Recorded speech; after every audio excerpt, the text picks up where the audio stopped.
Department of Interior and Local Government 11 gimanduan ang matag barangay nga mutabang sa monitoring sa COVID-19. Ania ang report. Ang Barangay 76A mo'y dunay labing dakong populasyon sa Davao City.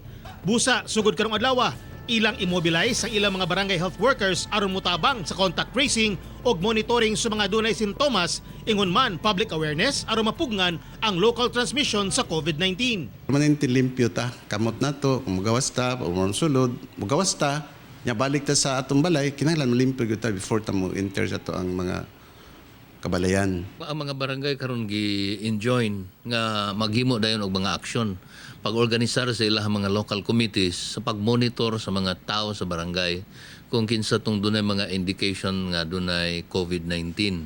Gimando sa DILG nga pakusgan ang Barangay Health Emergency Response Teams sa matag barangay sa rehiyon aron usab makig-alayon sa health officials. Ang himuon sa mga taga-barangay karon is to directly connect with the local health authorities. Unsa may ilahang mga namatikdan na gikan sa abroad or gisag kanang community lang nga naay similar nga mga symptoms, pwede nga mo-connect dayon aron mahimuan dayon og aksyon. Kauban si Melchor Awing sa kamera, ako si Teco Campo para sa One Mindanao.